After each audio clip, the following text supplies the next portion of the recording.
ఆషాఢ మాసం సందర్భంగా అమ్మలుగన్న అమ్మ శ్రీ కనకదుర్గమ్మ వారికి భక్తి శ్రద్ధలతో ఆషాఢ సారె సమర్పించే ఆనవాయితీని గత 10 ఏళ్లుగా నిరంతరాయంగా కొనసాగిస్తున్నామని మల్లికార్జునపేట ఆకులవారి వీధికి చెందిన గోల్డెన్ లేడీస్ సభ్యులు తెలిపారు. ప్రతి ఏడాది వందలాది మంది మహిళలతో కలిసి సంప్రదాయబద్ధంగా అమ్మవారికి సారె సమర్పించడం తమకు ఎంతో ఆనందాన్ని, ఆధ్యాత్మిక సంతృప్తిని కలిగిస్తున్నాయని నిర్వాహకులు రామిశెట్టి సాంబశివరావు, శాంతకుమారి పేర్కొన్నారు. అమ్మవారి కటాక్షం తమ వీధి ప్రజలతో పాటు రాష్ట్ర ప్రజలందరిపై ఉండాలని ఆకాంక్షిస్తూ ఈ పవిత్ర కార్యక్రమాన్ని భవిష్యత్తులోనూ మరింత వైభవంగా కొనసాగిస్తామని తెలిపారు. ఆషాఢ మాస మహోత్సవాల సందర్భంగా ఇంద్రకీలాద్రిపై వెలిసిన అమ్మలుగన్న అమ్మ శ్రీ కనకదుర్గమ్మ ఆలయానికి మల్లికార్జునపేట ఆకులవారి వీధిలో గోల్డెన్ లేడీస్ ఆధ్వర్యంలో ఘనంగా ఆషాఢ సారె సమర్పించారు. రామిశెట్టి సాంబశివరావు, శాంతకుమారి నేతృత్వంలో వందలాది మంది మహిళలు సంప్రదాయ వస్త్రధారణలో పాల్గొని డప్పు వాయిద్యాలు, భక్తి గీతాలు, జయదుర్గమ్మ నినాదాల మధ్య భారీ ఊరేగింపుగా బయలుదేరి వెళ్లారు. ఊరేగింపు ప్రారంభానికి ముందు జమ్మి చెట్టు వద్ద ప్రత్యేక పూజలు నిర్వహించి అమ్మవారి అనుగ్రహం కోరుతూ భక్తులు మొక్కులు చెల్లించుకున్నారు. అనంతరం పసుపు, కుంకుమ, చీర, గాజులు, పండ్లు, పూలు, ఇతర మంగళ ద్రవ్యాలతో అలంకరించిన ఆషాఢ సారెను భక్తి శ్రద్ధలతో ఇంద్రకీలాద్రికి తీసుకువెళ్లి అమ్మవారికి సమర్పించారు. ఈ సందర్భంగా నిర్వాహకులు రామిశెట్టి సాంబశివరావు, శాంతకుమారి మాట్లాడుతూ గత 10 ఏళ్లుగా గోల్డెన్ లేడీస్ ఆధ్వర్యంలో ఈ కార్యక్రమాన్ని ఎలాంటి ఆటంకం లేకుండా నిర్వహిస్తున్నామని తెలిపారు.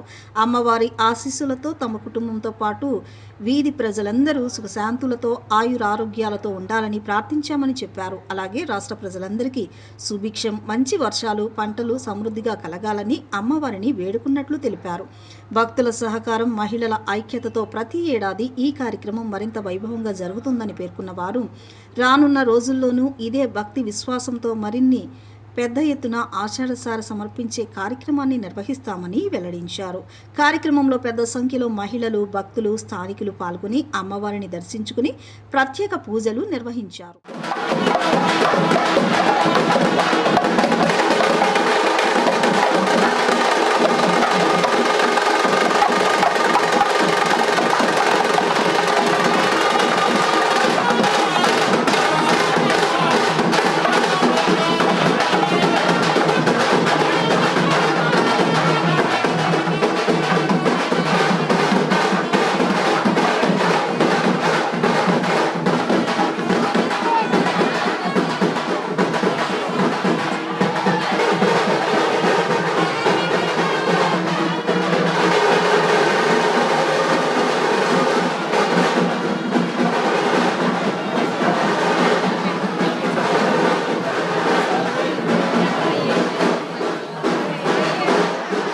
గోల్డెన్ లేడీస్ అందరూ కలిపి చేసే సారీ మహోత్సవం గత 10 సంవత్సరాల నుంచి నిర్విరామంగా జరిపిస్తున్నాం. ఆ అమ్మవారికి సమకూరుస్తున్నాం.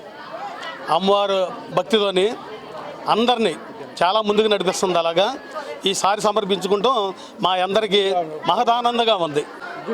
ఆకులవారి వీధిలో మా బావగారైన శ్రీ రామిశెట్టి శివసాంబశివరావు గారి స్వగృహం నుండి సుమారుగా 500 మంది మహిళలచే అమ్మవారికి పసుపు, కుంకుమ, చీర, సారె భక్తితో మహిళలందరితో సమర్పించడం జరుగుతుంది. ఇది 5వ సంవత్సరం.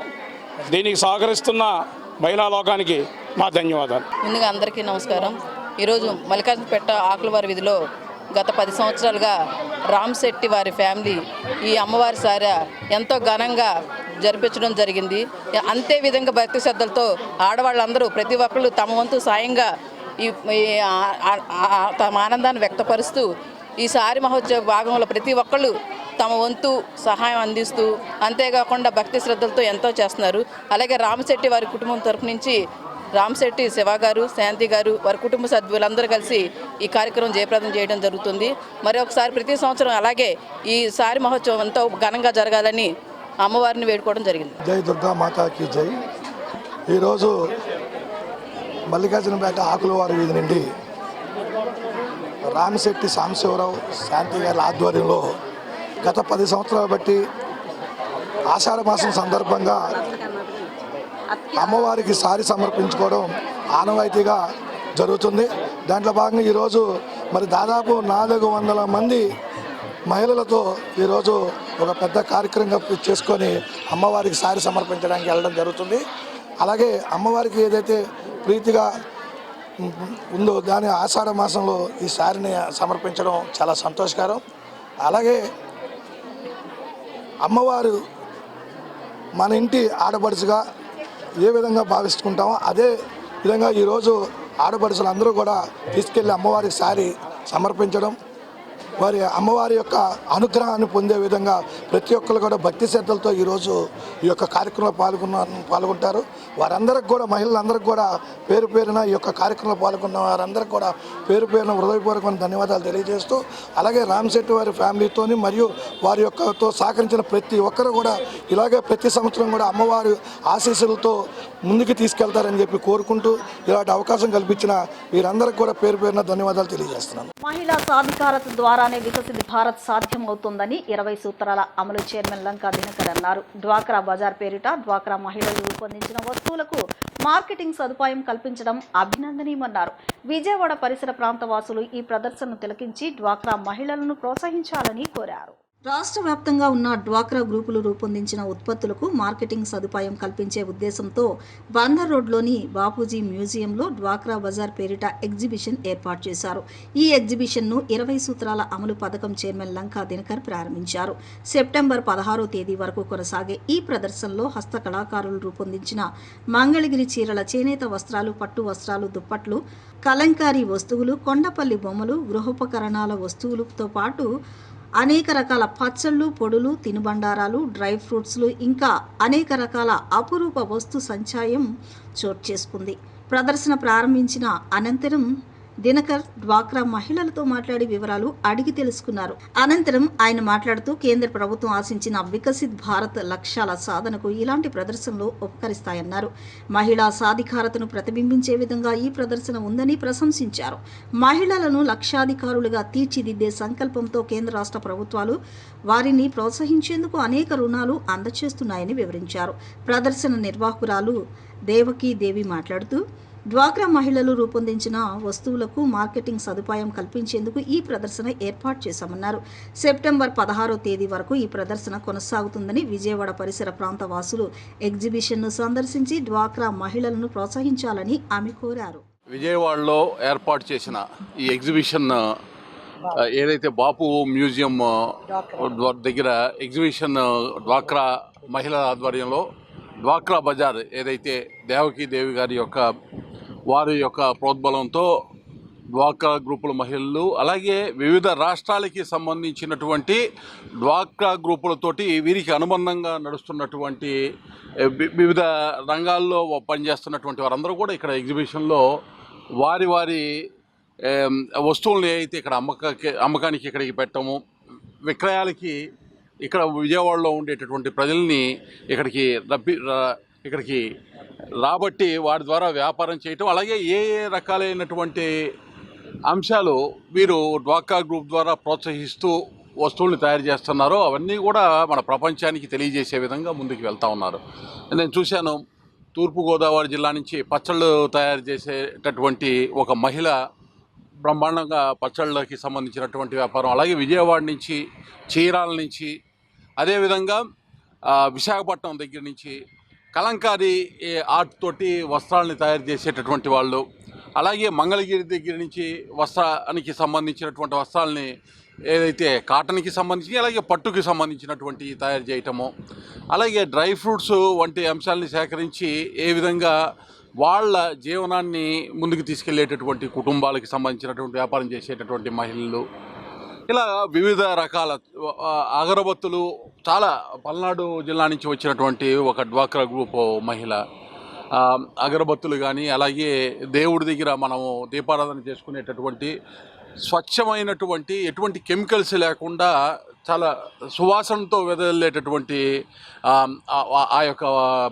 పూజా సామాగ్రికి సంబంధించినటువంటి అంశాలని తయారు చేసి ఇక్కడ విక్రయించడానికి రావటం, అలాగే పంజాబ్ నుంచి, అలాగే గుజరాత్ నుంచి, కాశ్మీర్ నుంచి, రాజస్థాన్ నుంచి, ఇట్లా రకరకాల రాష్ట్రాల నుంచి దాదాపు ఒక 16 స్టాల్స్ ఇక్కడ ఏర్పాటు చేసినటువంటి పరిస్థితి. ఈ రోజున అభ్యోదయ గ్రామీణ డ్వాక్రా స్టేట్ కమిటీ ఆధ్వర్యంలో డ్వాక్రా బజార్ నిర్వహించుకోవడం 2015లో మేము స్టార్ట్ చేసుకున్నాం. ఇప్పటికీ 199 ప్రోగ్రాంలు చేసుకున్నాం. ఇది 200వ ప్రోగ్రాము. మాకు చాలా ఆనందదాయకం. మా విజయవాడ కృష్ణా జిల్లా ఎన్టీఆర్ జిల్లాలో చేసుకోవటం. ఈ రోజున 26 జిల్లాలు 16 రాష్ట్రాలు P4 విధానంలో సార్ బంగారు కుటుంబం సీఎం గారు మాకు దత్తత తీసుకునే అవకాశం కల్పించారు. ప్రభుత్వానికి ధన్యవాదాలు. ఇది ఇలాగే కొనసాగాలని, పేద నిరుపేదలంటూ ఉండకూడదు. మహిళలే మహారాణులు, మహిళా శక్తి, మహిళా సాధికారిత, కోటీశ్వర్లు, లక్షాధికారులు అనే మా ప్రధానమంత్రి గారు కానివ్వండి, రాష్ట్ర ముఖ్యమంత్రి వర్యులు కానివ్వండి, వారు కోరుకునేది అదే. వారు మహిళలకి ఎంతో ఒక నామకరణ కూడా చేశారు మా ముఖ్యమంత్రి గారు. మా మహిళా సాధికారిత ఒక నామకరణ చేయటం జరిగింది. సార్ రావటం, ఇవన్నీ సందర్శించి వారు అనుభవాల్ని చెప్పడం మాకెంతో సంతోషం. మీ అండదండలు ఎప్పుడూ మాకు ప్రభుత్వానికి కావాలండి. ఆ ప్రభుత్వం అండదండలు ఉంటే మేము ముందుకెళ్ళి ఇవాళకి 50,000 మందికి నేను సహాయ సహకారాలు కరోనా కారణం చేస్తున్నాం. 10,000 మందికి కరోనాలో చేసాం సార్. తర్వాత చేతి వృత్తులు ప్రతి నెల, ప్రతి 2 నెలలు సాగించుకుంటూ వస్తున్నాం. నా టార్గెట్ 1,00,000 సీఎం సార్ గారికి కూడా చెప్పడం జరిగింది. మీరందరూ మాకు ఆశీస్సులు ఉండాలని కోరుకుంటున్నానండి. దేశవ్యాప్తంగా సంచలనం సృష్టించిన నీట్ పేపర్ లీకేజ్ వ్యవహారంపై నిరసనలు కొనసాగుతున్నాయి. ఢిల్లీలో జంతర్ మంతర్ వద్ద ఆందోళన చేస్తున్న విద్యార్థులపై పోలీసులు లాఠీ చార్జీ జరపడాన్ని ఖండిస్తూ రాష్ట్ర రైతు సంఘం ఆధ్వర్యంలో అమరావతి ఉండవల్లి సెంటర్లో కొవ్వొత్తుల ర్యాలీ నిర్వహించారు. ఈ సందర్భంగా కేంద్ర ప్రభుత్వంపై తీవ్ర విమర్శలు చేస్తూ విద్యాశాఖ మంత్రి ధర్మేంద్ర ప్రధాన్ తక్షణమే రాజీనామా చేయాలని రైతు సంఘం నాయకులు డిమాండ్ చేశారు. అమరావతి ఉండవల్లి సెంటర్లో రాష్ట్ర రైతు సంఘం ఆధ్వర్యంలో నిర్వహించిన కొవ్వొత్తుల ర్యాలీ ఉద్రిక్త వాతావరణంలో సాగింది. ఢిల్లీలో జంతర్ మంతర్ వద్ద నీట్ పేపర్ లీకేజ్ వ్యవహారంపై నిరసన తెలుపుతున్న విద్యార్థులపై పోలీసులు లాఠీ చార్జీ జరపడం ప్రజాస్వామ్య విరుద్ధమని రైతు సంఘం నాయకులు మండిపడ్డారు. ఈ సందర్భంగా మాట్లాడిన నాయకులు నీట్ పేపర్ లీకేజ్ వంటి ఘటనలు లక్షలాది మంది విద్యార్థుల భవిష్యత్తుతో చెలగాటం ఆడడమేనని ఆగ్రహం వ్యక్తం చేశారు. పరీక్షల నిర్వహణలో కేంద్ర ప్రభుత్వం పూర్తిగా విఫలమైందని, బాధ్యులపై కఠిన చర్యలు తీసుకోవడంతో పాటు కేంద్ర విద్యాశాఖ మంత్రి ధర్మేంద్ర ప్రధాన్ నైతిక బాధ్యత వహిస్తూ వెంటనే తన పదవికి రాజీనామా చేయాలని డిమాండ్ చేశారు. యువత ఆశయాలను దెబ్బతీసే విధంగా ఘటనలు దేశ ప్రజలు సహించబోరని, రాబోయే రోజుల్లో ప్రజలే తగిన గుణపాఠం చెబుతారని రైతు సంఘం నాయకులు హెచ్చరించారు. విద్యార్థులకు న్యాయం జరిగే వరకు తమ పోరాటం కొనసాగుతుందని స్పష్టం చేశారు. ఈ కొవ్వొత్తుల ర్యాలీలో రాష్ట్ర రైతు సంఘం ఉపాధ్యక్షులు జొన్న శివశంకర్రావు, రైతు సంఘం కోశాధికారి సూర్యనారాయణతో పాటు పలువురు రైతు నాయకులు, రైతులు పాల్గొన్నారు. ఈరోజు ఢిల్లీలో జరుగుతున్న విద్యార్థులపై నిర్బంధానికి వ్యతిరేకంగా దేశవ్యాప్తంగానే విద్యా సంస్థలన్నీ బంద్ పిలిపించాయి. అది సక్సెస్ఫుల్గా జరిగింది. అదే సమయంలో రైతు, వ్యవసాయ కార్మిక సంఘం, కార్మిక సంఘాలు, మహిళా సంఘాలు, విద్యార్థి యువజన సంఘాలు అందరూ జాయింట్గా దేశవ్యాప్తంగా ఈవేళ కొవ్వొత్తుల ర్యాలీతో తమ నిరసన తెలియజేస్తూ ప్రభుత్వానికి, అదే సందర్భంలో పోరాడుతున్న విద్యార్థులకి సంఘీభావన తెలియజేస్తున్నాం. కారణం ఏంటి? ఈవేళ విద్యార్థులు కేవలంగా నీట్ పరీక్షలకు సంబంధించి పోటీ పరీక్షల తాలూకా ప్రశ్నాపత్రాలు లీక్ అవ్వడం వల్ల దరిదాపుగా 25 లక్షల మంది విద్యార్థుల భవిష్యత్తు అనేది అంధకారమైంది. దీనికి కారణమైన విద్యాశాఖ మంత్రిని ముందు రాజీనామా చేయండి, నిష్పక్షపాతమైన విచారణ జరిపించి దోషులను శిక్షించండి అని చెప్పేసి ఒక ప్రజాస్వామికమైన డిమాండ్ను పెట్టి ఇవాళ విద్యార్థులు ఆందోళన చేస్తుంటే ప్రభుత్వం దాన్ని పక్కన పెట్టి ఇవాళ వారి మీద నిర్బంధాన్ని ప్రయోగిస్తుంది. అంతేకాదు ప్రముఖ పర్యావరణవేత్త వాన్సూక్ లాంటి వాళ్ళు నిరాహార దీక్ష 22 రోజులు చేసినా సరే స్పందించలేదు ప్రభుత్వం. మరి విద్యార్థులు ఉద్యమానికి స్పందించగా, ప్రగతిశీలవాదులు, అభ్యుదయవాదులు చేస్తున్న డిమాండ్లను స్పందించగా వీళ్ళు ఎవరికి సేవ చేస్తున్నట్టుగా? అంటే విద్యార్థుల తాలూకా తల్లిదండ్రులు ఎంతో నష్టపోయారు. వాళ్ళ పిల్లల తాలూకా పదుల సంఖ్యలో ఆత్మహత్యలు చేసుకుంటే వాళ్ళ జీవితాలు నాశనం అయ్యాయి. ఇవాళ మోడీ చాలా నిర్బంధంగా కార్పొరేట్ కంపెనీలకు, అలాగే అవినీతి పరులకు కొమ్ము కాస్తూ సాధారణమైన రైతాంగం, విద్యార్థులు, మహిళ ఇట్లాంటి చిన్న కష్టజీవులకు మాత్రం నష్టం చేసే విధానంగా వ్యవహరిస్తున్నాడు. ఇవాళ ఈ ఉద్యమాల సందర్భంలో కూడా వాళ్ళు ప్రజాస్వామికంగా శాంతియుతంగా జరుగుతున్న ఉద్యమాన్ని స్పందించకపోవడం అనేది మరింత దుర్మార్గం. అంతేకాదు ఇవాళ ఢిల్లీలో వారికి మంచినీళ్ళు ఆహారము లేకుండా నెట్ని బంద్ చేసి ఇవాళ వాళ్ళ మీదేమొచ్చి నేషనల్ సెక్యూరిటీ యాక్ట్ని ఏమొచ్చి ప్రయోగించి ఇవాళ సంవత్సరం వరకు ఏ విచారణ లేకుండా ఎవరినైనా అరెస్ట్ చేయడానికి కొత్త చట్టాలు తీసుకొచ్చి నిబంధన ప్రయోగిస్తున్నాడు. ఇది ప్రజాస్వామ్యంలో చెల్లుబాటు కాదు. కాబట్టి ఇవాళ దేశవ్యాప్తంగా ప్రజాస్వామికవాదులు, ప్రజా సంఘాలు అందరూ దీన్ని ఖండిస్తున్నాం. ఢిల్లీలో విద్యార్థుల మీద లాఠీ చార్జీకి నిరసనగా ఈరోజు విద్యా సంస్థల మొత్తం కూడా బంద్ సక్సెస్ఫుల్గా కొనసాగింది. ఆ క్రమంలోనే సాయంత్రం పూట కొవ్వొత్తుల ర్యాలీతో నిరసన కార్యక్రమాలలో భాగంగా ఈరోజు ఉండవల్లి సెంటర్లో ఈ నిరసన కొవ్వొత్తుల ర్యాలీని జయప్రదంగా నిర్వహించాం.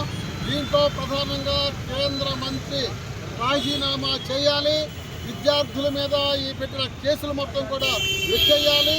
పర్యావరణవేత్త వాంగ్సాంగ్ నిరసన దీక్షను విరమించారు. ఈరోజు దానికి సంబంధించిన అన్ని విద్యార్థులతో చర్చలు జరిపి విద్యార్థుల డిమాండ్స్ అనుసంధానంగా కేంద్ర ప్రభుత్వం దిగి రావాలి, ఈ ధర్మాన్ ప్రసాద్ రాజీనామా చేయాలని చెప్పేసి డిమాండ్ చేస్తూ ఉన్నాం. విద్యార్థుల సమగ్రాభివృద్ధిలో తల్లిదండ్రులు, ఉపాధ్యాయుల పాత్ర అత్యంత కీలకమని న్యూ జనరేషన్ యూనిటీ ఆర్గనైజేషన్ వ్యవస్థాపక కార్యదర్శి గొడ్డంటి సాయి వినయ్ కుమార్ అన్నారు. విద్యార్థుల భవిష్యత్తు కోసం కుటుంబం, పాఠశాల, ప్రభుత్వం సమిష్టిగా కృషి చేయాలని పిలుపునిచ్చారు. వన్ టౌన్ ఆర్ఆర్ అప్పారావు వీధి తారాపేటలోని ఎల్పీ సిటీ గుజరాతీ విద్యాలయంలో విద్యాశాఖ ఆధ్వర్యంలో మెగా పేరెంట్స్ డే 4.0 కార్యక్రమం ఘనంగా నిర్వహించారు. ఈ కార్యక్రమానికి పాఠశాల పూర్వ విద్యార్థి, న్యూ జనరేషన్ యూనిటీ ఆర్గనైజేషన్ వ్యవస్థాపక కార్యదర్శి గొడ్డంకి సాయి వినయ్ కుమార్ ముఖ్య అతిథిగా హాజరయ్యారు. ఈ సందర్భంగా విద్యార్థులు, తల్లిదండ్రులను ఉద్దేశించి ఆయన మాట్లాడుతూ పిల్లల విద్యా ప్రగతిని ఎప్పటికప్పుడు తెలుసుకోవడంతో పాటు వారి నడవడిక, స్నేహ వాతావరణం, మానసిక స్థితిపై కూడా తల్లిదండ్రులు ప్రత్యేక శ్రద్ధ చూపాలని సూచించారు. ప్రతిరోజు కొంత సమయం పిల్లలతో గడుపుతూ వారి సమస్యలు తెలుసుకోవడం ద్వారా మంచి అవగాహన పెంపొందుతుందన్నారు. టీవీలు, సెల్ ఫోన్లు, మాదక ద్రవ్యాలు వంటి వ్యసనాలకు పిల్లలు దూరంగా ఉండేలా తల్లిదండ్రులు అప్రమత్తంగా వ్యవహరించాలని, అలాగే చెడు స్నేహాలకు దూరంగా ఉండి చదువుతో పాటు క్రీడలు, సాంస్కృతిక కార్యక్రమాల వైపు ప్రోత్సహించాలని సూచించారు. రాష్ట్ర ప్రభుత్వం విద్యా క్రీడా రంగాలకు ప్రాధాన్యతనిస్తూ పాఠశాలలో మౌలిక వసతులు, నాణ్యమైన విద్య కోసం అనేక చర్యలు చేపడుతుందన్నారు. ప్రతి విద్యార్థి ఉన్నత లక్ష్యాలను నిర్దేశించుకుని సమాజానికి ఆదర్శంగా నిలబడడంతో పాటు తమ వంతుగా పేద విద్యార్థులకు సహాయ సహకారాలు అందించే స్థాయికి ఎదగాలని ఆకాంక్షించారు. ఈ కార్యక్రమంలో హైస్కూల్ ప్రధానోపాధ్యాయులు నాగేశ్వరరావు, ఉపాధ్యాయులు, పలువురు ప్రముఖులు, తల్లిదండ్రులు పాల్గొన్నారు. స్కూల్ పీడీ మాస్టర్ ఎలీషా కార్యక్రమాన్ని పర్యవేక్షించారు. మాట్లాడటానికి మా టీచర్స్తో పాటు ఈ స్టేజ్ మీద కూర్చొని మీ అందరితో రావడం కూడా నిజంగా నేను చాలా గ్రేట్ఫుల్గా మూమెంట్గా భావిస్తున్నాను. ఇది నా సెకండ్ టైం. ఒకసారి 109 చైల్డ్ లైన్ ఆధ్వర్యంలో వచ్చాను. ప్రజెంట్ నేను వచ్చేసి టూటల్ పోలీస్ స్టేషన్లో జాబ్ చేస్తున్నాను, వాల్ సెంటర్ పోలీస్ స్టేషన్లో. సో చాలా వర్డ్స్ సారే చెప్పేశారు, కానీ నాకు పోలీస్ డిపార్ట్మెంట్లో నేను చాలా వరకు గమనించింది ఏంటి అంటే కమ్యూనికేషన్స్. ఒక తల్లికి, స్టూడెంట్స్కి ఉన్న కమ్యూనికేషన్స్ చాలా తక్కువ, రేర్ అయిపోతున్నాయి ఇప్పుడు ఉన్న వాటిలో.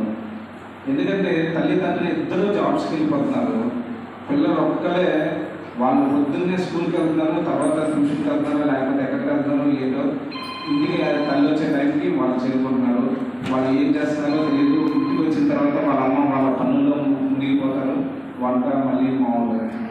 వీళ్ళు ఎవరితో మాట్లాడుతున్నారు, స్కూల్కి వెళ్ళారా, స్కూల్కి వెళ్ళి ఏం నేర్చుకున్నారు, ఈ రోజున ఏం చేశారు అనేది ఆ బాండింగ్ అనేది పిల్లలకి తల్లిదండ్రులకి చాలా తక్కువ, రేర్ అయిపోయింది. సో చాలామంది బ్యాడ్ హ్యాబిట్స్లో ఈరోజు మేము ఎంజాయ్ చేసేవాళ్ళు కానీ వేరే వాళ్ళు కానీ ఎవరిని చూసుకున్నా కూడా వాళ్ళకి వీళ్ళకి ఏంటంటే వాళ్ళకి డిసిప్లిన్ తెలియకపోవడానికి కారణం ఏంటంటే రెస్పాన్సిబిలిటీస్ తెలియదు, బాధ్యతలు తెలియదు. వాళ్ళ పేరెంట్స్ చిన్నప్పటి నుంచి వాళ్ళకి ఏ బాధ్యత నేర్పించలేదు. తర్వాత 15కి సంబంధించిన సెలబ్రేషన్స్ ఉన్నాయి. సో ఇట్లాంటి వాటిలో కూడా పిల్లలు యాక్టివ్గా పార్టిసిపేట్ చేసేట్టు ఎంకరేజ్ చేయండి. సపోజ్ వాళ్ళకి ఏమన్నా కల్చరల్ డ్యాన్స్ వచ్చు, రేపు ప్రోగ్రాంలో ఉండాలి ఖచ్చితంగా అన్నట్టుగా ఎంకరేజ్ చేయండి. అట్లాగే మాట్లాడే ఇంట్రెస్ట్ ఉంది, అవన్నీ మీరు నోటీస్ చేస్తే పిల్లల్ని కొద్దిగా మోటివేట్ చేయండి. వాళ్ళ పిల్లల్ని కొంతమంది వాలంటరీగా ముందుకు వచ్చే పిల్లలు ఉన్నారు, కానీ చాలామందిని వెనకాల నుంచి పుష్ చేయాల్సి వస్తుంది, అప్పుడు కానీ ముందుకు రావట్లేదు. అటు కొద్దిగా అట్లాంటి టాలెంట్ మీ పిల్లలు ఉందని తెలిసినప్పుడు కొద్దిగా ఎంకరేజ్ చేయడం వాడిని, లేదంటే పార్టిసిపేట్ అనే యాక్టివిటీ తీసుకుంటాం, అప్పుడు కొద్దిగా బాగుంటుంది. సో ఎగ్జామ్స్ అందరూ బాగా రాసి మంచి మార్కులు తెచ్చుకోవాలని మేము కోరుకున్నాం. సో మీరు కూడా దాని దగ్గర కష్టపడండి మేడం. టీచర్లు ఒకళ్ళే కష్టపడితే మాత్రం పని అవ్వదండి, చెప్తున్నాను నేను మీకు. మార్కులు రాలేదు అంటే కొంత కారణం. మొన్న పబ్లిక్ ఎగ్జామ్లో మ్యాథమెటిక్స్లో 100 తెచ్చుకున్న పిల్లలు ఒకరున్నారు. ఓకే, అట్లాగే సైన్స్లో కూడా ఒకళ్ళకి 100 వచ్చింది. నేను చెప్పేది 100 మార్క్స్ వచ్చాయి అంటే క్రెడిట్ పిల్లల్ని. వార్తలు ముగించే ముందు ముఖ్యాంశాలు మరొకసారి.